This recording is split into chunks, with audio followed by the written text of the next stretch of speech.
নমস্কার, হিজিবিজির একটি নতুন ব্লগে আপনাদের সবাইকে স্বাগত। আশা করি আপনারা সবাই খুব ভালো আছেন।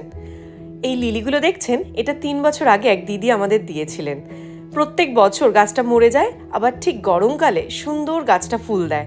এই গাছটা বড়ই প্রিয় আমাদের। আর এদিকে আরেকজনকে দেখছেন, এই যে প্রস্তুতি চলছে জগন্নাথ দেব, বলরাম আর সুভদ্রা বানানোর। আমাদের তো একটি বাড়িতে রথের ওয়ার্কশপ ছিল, সেখানে তোরা খুব মজা করে কাজ করেইছে, কিন্তু আমার ছেলের জগন্নাথ দেবটি সে ভেঙে ফেলেছিল।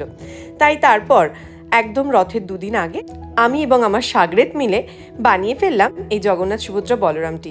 এখন এই ক্লে হয়ে খুব সুবিধা হয়েছে, খুব সহজে খুব সুন্দর বানানো যায়। মোটামুটি ও কিছুটা হেল্প করেছে, তার সাথে আমি। প্রসেসটা ইউটিউবে বিভিন্ন ভিডিওতেই পাওয়া যাবে। আমি বেশ 3-4টি ভিডিও দেখে যেটা আমার পছন্দ ছিল সেটা বানিয়েছিলাম। রথের আগের দিন তার মাথা এলো আমার এবার একটু দোতলা রথ লাগবে।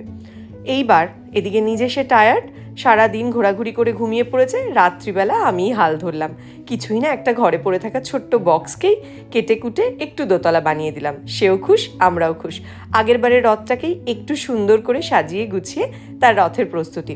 রথের দিন আমরা বাড়ি ছিলাম না, তাই উল্টো রথের দিনই এবার আমাদের রথ উদযাপন করতে হয়েছে। বাবার তত্ত্বাবধানে বাড়ির আশেপাশে থেকে ফুল জোগাড় করে আনা ছিল তার দায়িত্ব। দোকান থেকে হয়তো একগুচ্ছ ফুল কিনে আনতে পারতাম, কিন্তু এখন আমরা ছোটবেলায় বহু ফুল কুড়িয়ে রথে, রবীন্দ্র জয়ন্তীতে, সরস্বতী পুজোয় ঠাকুরের পায়ে দিয়েছি। আমার মনে হয় বাচ্চারা যদি নিজে হাতে ছোট ছোট জোগাড় করে পুজোর বা যে কোনো অনুষ্ঠানের, তারা অনেক বেশি সেই অনুষ্ঠানটার সাথে আত্মিক হতে পারে। এবার আর বেশি কথা বলবো না, পাকাটার পুজো করার গল্পটা ওর গলাতেই শুনুন। যা হলুদ হলুদ ফুলগুলো তুলে আন, যা যা তোল, হলুদ গুলো তুলবি। ইয়েস, ভালো করে তুলে নিয়ে আয়।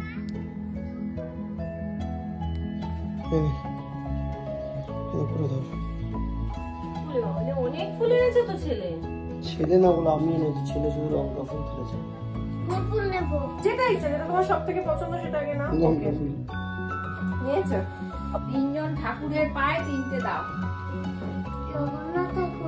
একটা ফর ইউ, একটা ফর বলিস মাথা ঠান্ডা করে দাও। আরেকটা ফর ইউ, আরেকটা ফর ইউ জগন্নাথ ঠাকুর, ফর ইউ সুভদ্রা।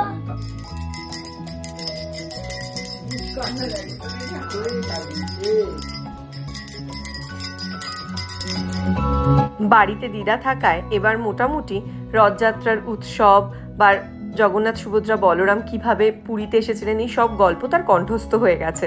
দিদার কাছে প্রচুর গল্প শুনেছে, আবার আমাকে বিজ্ঞের মতো বলছিল, জানো এই হয়, এইভাবে কাঠটা জলে ভেসে আসে। আমি বললাম ও আচ্ছা আচ্ছা। তো যাই হোক, এইগুলো তো সত্যিই বড় পাওনা না, এখনকার বাচ্চাগুলো দাদু দিদা ঠাকুমাদের পায় না। তাই এই পুরনো ছোট ছোট গল্পগুলো, এগুলো যেন ওদের জীবন থেকে হারিয়েই যাচ্ছে। তারপর তো রথ নিয়ে বেরোনো হলো, মনে বড্ড দুঃখ, দিয়া কেন আসেনি। আসল কথা, মা সারাদিন পর সন্ধেবেলাটা একদম আর বাড়ি থেকে বেরোতে চায় না, কিন্তু খুব মজা।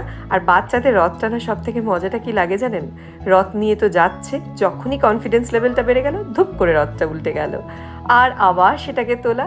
এইসব দেখে মনে পড়ে যাচ্ছিল সেই আমাদের ছোটবেলায় রাস্তায় ঠাকুরের প্রসাদ, জল ফুল গড়াগড়ি খাওয়া, আবার সব কাছিয়ে কুচিয়ে তুলে নেওয়া, আবার রথ ঠেলে নিয়ে যাওয়া।